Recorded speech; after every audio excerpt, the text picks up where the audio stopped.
Healthy రెసిపీని share చేయబోతున్నాను. So అమ్మ శీకాకాయ ఆకు తెచ్చిందని చెప్పాను కదా మీకు. సో ఆ రెసిపీని అయితే షేర్ చేయబోతున్నాను ఈరోజు. ఇది హెల్త్కి చాలా మంచిదండి. ఎక్కడైనా దొరికితే మాత్రం అస్సలు వదిలిపెట్టద్దు. రెసిపీ కూడా చాలా సింపుల్. చిన్నపిల్లలకి పెట్టామంటే ఆకలి పుడుతుందనమాట. చిన్నప్పుడు ఎక్కువగా అమ్మమ్మ చేసేది పచ్చడి. అమ్మమ్మ అయితే చాలా బాగా చేసేదన్నమాట. శీకాకాయ ఆకు మనకి చాలా డేస్ నిల్వ ఉంటుందన్నమాట. ఇది నేను ఫ్రిడ్జ్లో స్టోర్ చేసి పెట్టాను. చాలా డేస్ నిల్వ ఉంది. ఇది పెద్దవాళ్ళు చేసిన పచ్చళ్ళు ఎంత బాగుంటాయో కదా. నాకైతే అమ్మమ్మ చేసిన పచ్చడి ఇంకా గుర్తుందన్నమాట. రెసిపీ చాలా సింపుల్ అండి. సో చూసేయండి. ఇప్పుడు ప్యాన్లో 1 టేబుల్ స్పూన్ ధనియాలు, 1 టేబుల్ స్పూన్ జీలకర్ర, 1 టేబుల్ స్పూన్ నువ్వులు, ఎండుమిర్చిని వేసుకోవాలి. నువ్వులకి బదులుగా పల్లీలను కూడా వేసుకోవచ్చు. సో నువ్వులు వేసుకుంటే చాలా కమ్మగా ఉంటుంది పచ్చడి. కాస్త ఆయిల్ యాడ్ చేసుకొని ముందు ఫ్రై చేసేసుకోవాలి. ఒక 2 టేబుల్ స్పూన్స్ ఆయిల్ యాడ్ చేసుకొని కొంచెం ఫ్రై చేసేసుకోవాలన్నమాట ఇదంతా కూడా.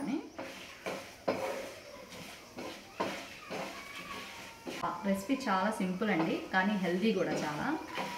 సో నువ్వులు వేసుకుంటే టేస్ట్ చాలా బాగుంటుంది. దీనికి బదులుగా పల్లీలను కూడా యాడ్ చేసుకోవచ్చు. మనకి ఫ్రై అవ్వడానికి ఒక 2 మినిట్స్ జస్ట్ కొంచెం మనకి చిట్పట్లాడేదాకా ఫ్రై చేసుకుని సరిపోతుంది. మరి హై ఫ్లేమ్ కాకుండా లో ఫ్లేమ్లో పెట్టుకొని ఫ్రై చేసుకోవాలి.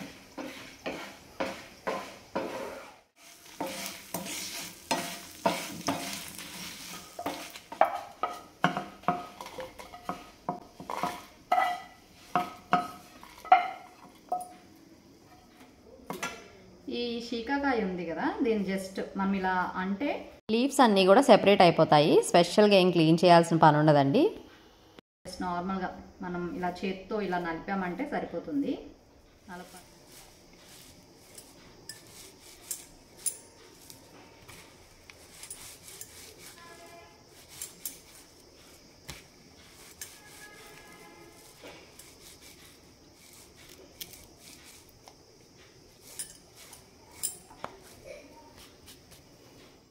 ఇలా క్లీన్ చేసుకున్న తర్వాత ఒక స్ట్రైనర్లోకి తీసుకొని ఒకసారి వాష్ చేసేసుకుందాము. స్ట్రైనర్ అయితే ఫాస్ట్గా డ్రై అయిపోతుంది లీఫ్ అంతా కూడా. ఇప్పుడు అదే ప్యాన్లో కొంచెం ఆయిల్ యాడ్ చేసుకొని ఆకునంతా కూడా ఫ్రై చేసుకోవాలి. సో లో ఫ్లేమ్లో ఫ్రై చేసుకొని ఒక 5 మినిట్స్ పాటు చల్లారనిచ్చిన తర్వాత మిక్సీ చేసుకోవాలి మనము. ఈ పచ్చడి చేసుకునేటప్పుడు ఇందులో నేను చింతపండుని యాడ్ చేయట్లేదండి. చాలామంది చింతపండు కూడా వేసుకుంటారు. ఆల్రెడీ కొంచెం పుల్లగా ఉంటుంది కాబట్టి నేను ఇంక చింతపండుని వేయట్లేదు. మీకు కావాలంటే కాస్త చింతపండుని వేసుకొని మిక్సీ చేసుకోవచ్చు. ఇప్పుడు ఇదంతా చల్లారిన తర్వాత మిక్సీ జార్లోకి తీసేసుకొని కొన్ని వెల్లుల్లి రబ్బలు, రుచికి సరిపడా సాల్ట్ వేసుకొని మనం ఫ్రై చేసుకున్న ఆకునంతా కూడా వేసేసుకొని మెత్తగా మిక్సీ చేసేసుకోవాలి.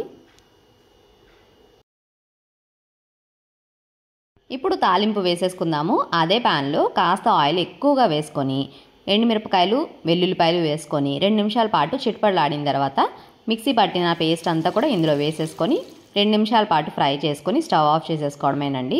సో ఆయిల్ కొంచెం ఎక్కువ వేసుకున్నారనుకోండి చాలా బాగుంటుంది. ఇలా ఆయిల్ ఎక్కువ వేసుకొని ఫ్రై చేసుకోవడం వల్ల పచ్చడి నిల్వ కూడా ఉంటుంది. చిన్నపిల్లలకి పెట్టారంటే ఆకలి పుడుతుంది. ఒకసారి ఈ రెసిపీని ట్రై చేసి చూడండి. చిన్నప్పుడు అమ్మమ్మ ఎక్కువగా ఈ పచ్చడి చేసేది అండ్ చిన్నపిల్లలు తింటే ఆకలి పుడుతుందని చెప్పేది.